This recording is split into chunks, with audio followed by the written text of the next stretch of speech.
You know, similar feel to last game where end of the first, beginning of the second, the game gets away from us. Our communication has not been very good defensively.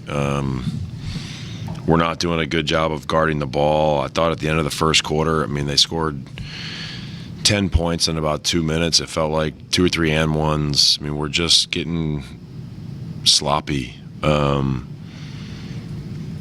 so, it's a collective effort. Like it's everybody has to do a little bit more, and everybody has to be a little bit sharper.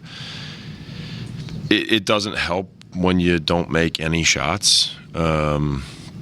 21% from 3 is not representative of our team shooting the ball. But I felt like our energy just sort of fell off there at the end of the first, beginning of the second, and then we were kind of a half step behind. And there's no excuse for that.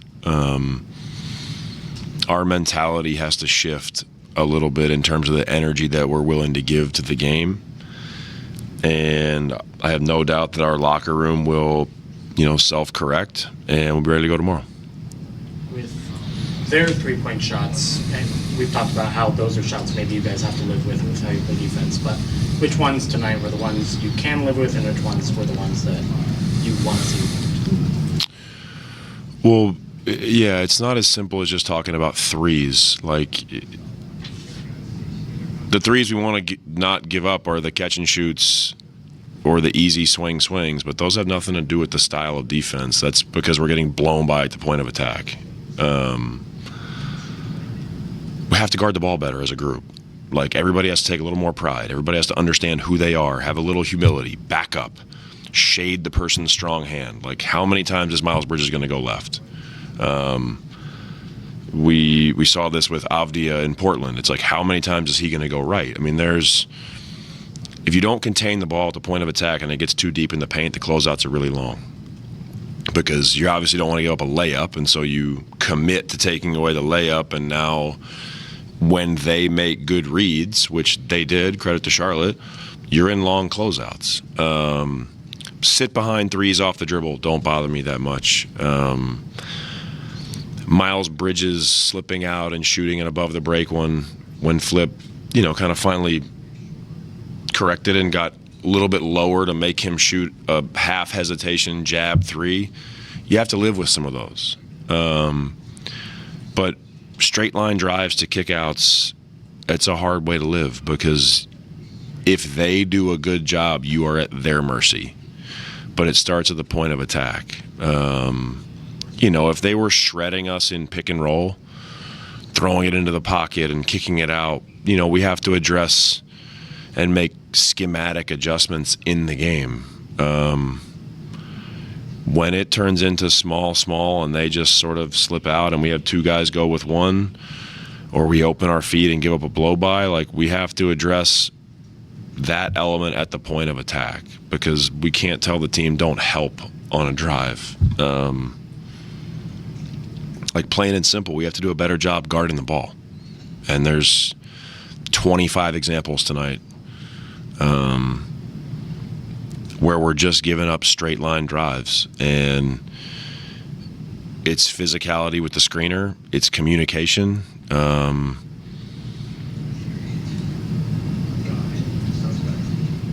we're gonna keep coaching it until it's done correctly, or we're gonna play different people. We have too many people right now who aren't executing.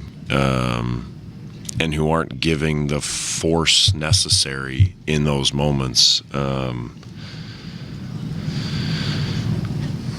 So yeah, I felt like in the first half of the catch and shoots were coming off of straight line drives. It got a little bit better, but not much.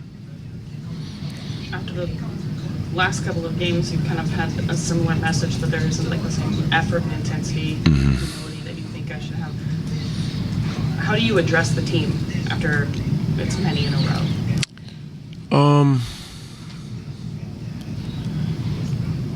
Yeah, I think I try to be honest and matter of fact.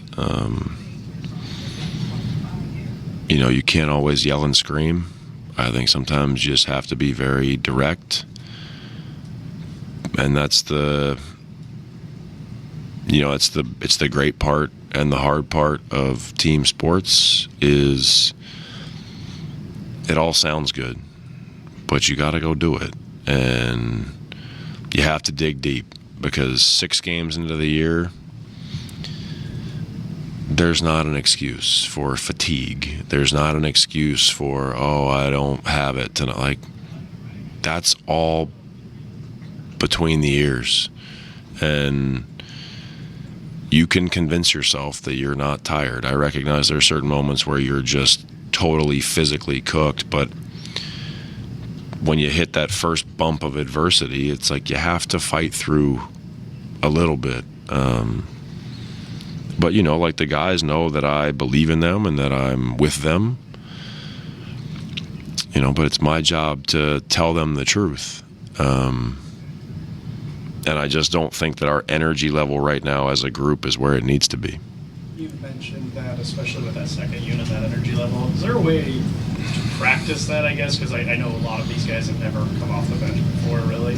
So, is there a way to practice that without, and, I guess that... Practice trying hard? Yeah, no, there's not. You're coming off the bench. You're in the NBA. It's a pro sports team. If you want to start, play better. And that's just the way it is. Like, we come to the arena 2.5 hours before to get warm. There's 97 hot packs. There's stretching bands. There's timeouts. You could do jumping jacks. You can do quick feet. You could sprint 10 yards if you wanted to across the other side. I mean, there's a lot of ways to stay warm.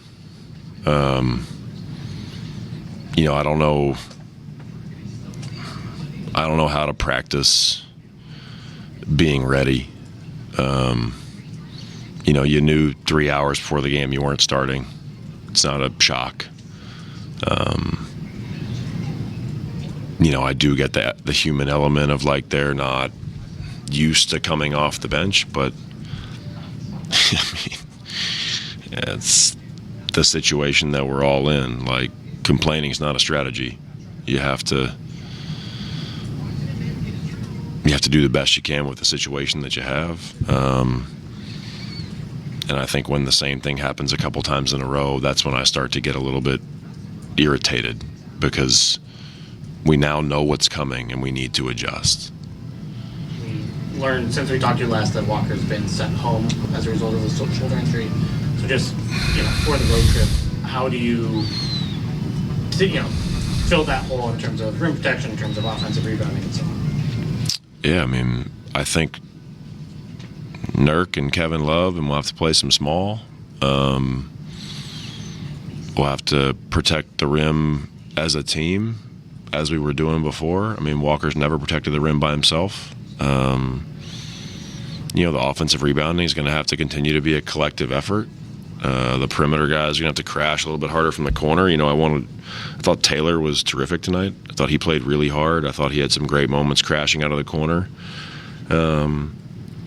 But yeah, we're going to have to dig in and do it as a group.